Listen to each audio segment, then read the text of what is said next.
인생이라는 장거리 레이스를 완주하기 위한 매일매일의 기록. 카페에서 공부하는 할머니 심혜경. 나는 해야 할 일, 하고 싶은 일에 따르는 모든 행위를 공부로 치환하기로 했다.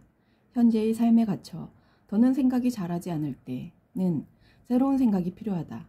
그 새로운 생각을 얻을 수 있는 방법이 내겐 뭔가를 배우는 일이다. 예전에 다녀온 목공의 원데이 클래스 진행자인 멋진 목수에게 귀가 솔깃해지는 명자의 말씀을 전해 들었다. 유수지위무랴 불영과 불행. 흐르는 물은 구덩이를 채우지 않으면 앞으로 나아가지 않는다. 나는 이 글귀를 마음대로 바꿔서 마음속에 새겨뒀다. 하고 싶은 일이 있다면 쉬엄쉬엄 하더라도 끝을 볼 때까지 계속한다. 집은 완전히 사적인 공간이어서 너무도 편안한 나머지 딴짓을 할 가능성이 다분하다. 꼭 필요한 집안일이 아닌데도 일을 만들어 딴짓을 하고 있다 싶으면 공간을 바꿔주는 게 낫다.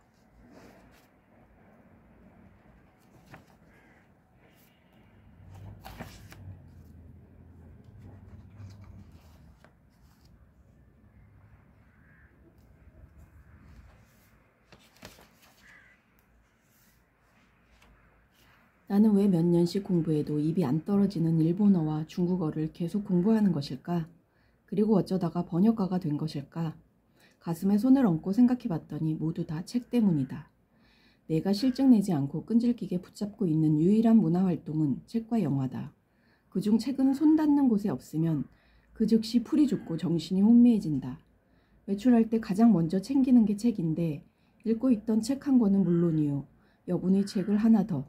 거기다 두 번째 책도 밖에서 다 읽어버릴까봐 한 권을 더해 도합 3권의 책을 늘 가방에 넣고 다닌다. 꼭 얇은 책들만 가지고 나갔다가 역시 읽을 거리가 사라지는 난관에 봉착하게 될까 싶어서 한 권 정도는 제법 두께가 있는 책을 고르는 용의주도한 설정도 마다하지 않는다. 아이패드나 스마트폰으로 책을 읽기도 하지만 종이책만한 즐거움을 주지 못하므로 전자책으로만 출간한 경우 외에는 무조건 종이책을 팔랑팔랑 넘기며 읽는다. 나는 읽기에 편하고 마음에 드는 책만 골라 읽는다. 읽다가 흥미를 잃으면 바로 내려놓고 다른 책을 손에 쥔다. 어쩌다 집안에 한국어로 된 읽을 거리가 없으면 할 수 없이 서가 한 귀퉁이에 쌓인 영어 페이퍼백이라도 읽어야 한다. 읽고 싶은 외국 작가의 책이 출간됐다는 소식을 접해도 번역서가 나오려면 적어도 몇 달은 기다려야 하는데 그 책에 관한 호기심이 하늘을 찌를 정도로 충만해지면 결국은 원서를 주문해서 읽는다. 그렇다고 영어 실력이 출중하다고는 못하겠다. 영어 공부라고는 중고교 수업 시간에 대충 듣고 시험 기간에 복습하면서 배운 것이 전부니 독해 실력은 보나마나 의심할 여지도 없이 시원찮은 수준임에 틀림이 없다.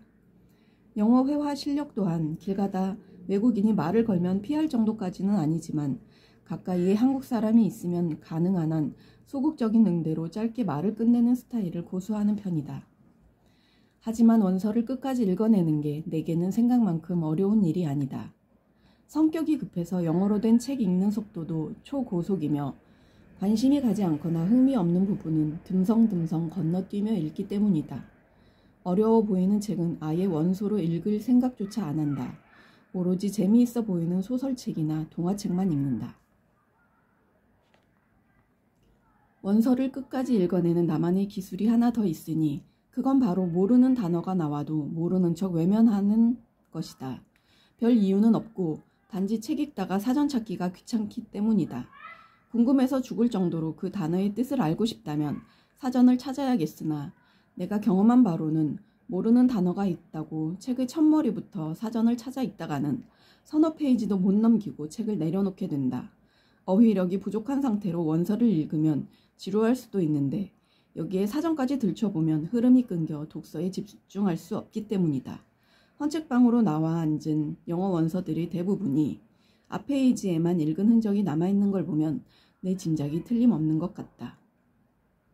사전을 찾지 않고 읽으면 읽는 속도도 빨라지고 어지간히 재미없는 책이 아니면 완독할 확률도 높아진다. 모르는 단어가 다시 등장하더라도 굳세게 손을 내리누르고 참아보자. 앞뒤 문장의 맥락을 따라가다 보면 어느 정도 의미를 추측해 볼 수 있다. 정확한 의미를 알고자 하는 마음은 비우는 게 원서를 읽는 요령이다. 너무 궁금하면 살짝 단어를 찾아볼 수도 있지만 처음 보는 단어라고 무작정 찾을 게 아니라 예전에도 사전을 뒤적거렸는데 의미가 기억나지 않는 단어만 찾아보자. 피에르 바야르는 우리에게 독서란 무엇인지를 다시 한번 생각하게 한다. 독서란 정말 책을 읽기만 하는 행위일까? 책의 내용을 잘 기억하고 요약하는 것만이 독서일까? 피에르 바야르는 독서에 관한 기존의 생각을 뒤집는다. 진정한 독서란 책과 책, 책과 독자 사이를 자유롭게 넘나들며 사유에 제한을 두지 않고 총체적인 지식 지도를 그릴 수 있어야 한다고. 진정한 독서를 통해서라면 우리는 이 혼란한 세상에서 길을 잃지 않을 수 있다. 슬프게도 책은 당연히 읽어야 할 것에서 굳이 읽지 않아도 되는 것이 되어버렸다. 이제 독서는 유행이 아니다. 유행은커녕 완전히 망했다. 한 교수가 대학교 수업 시간에 독서의 중요성을 강조하면서 반드시 책을 읽어야 한다고 말했더니 나중에 리포트에 책을 읽느냐 마느냐는 자유니까 강요하지 마세요라고 적어내는 학생도 있었다던가. 나는 그렇게 생각하지 않는다. 독서는 책을 읽으려는 행위를 넘어서 인생을 배우려는 마음 그 자체다. 동시에 배우려는 마음을 북돋우기도 한다. 사람은 독서를 통해 정보 처리 능력과 커뮤니케이션 능력을 갖추고 자아를 형성할 수 있다. 책을 많이 읽는 사람이 어느 정도 교양을 갖추는 것은 자명한 사실이다. 그 교양 속에는 사물에 관한 판단력이나 향학열, 그리고 넓은 의미의 윤리관도 포함된다. 개인 신념의 근원이 되는 윤리관이나 이해력은 많은 책을 읽으면서 길러진다. 높은 독서력이 윤리관이나 이해력을 길러준다면 현재 윤리관이 무너지는 것은 독서력 저하와 관련지어 생각해 볼 수 있지 않을까?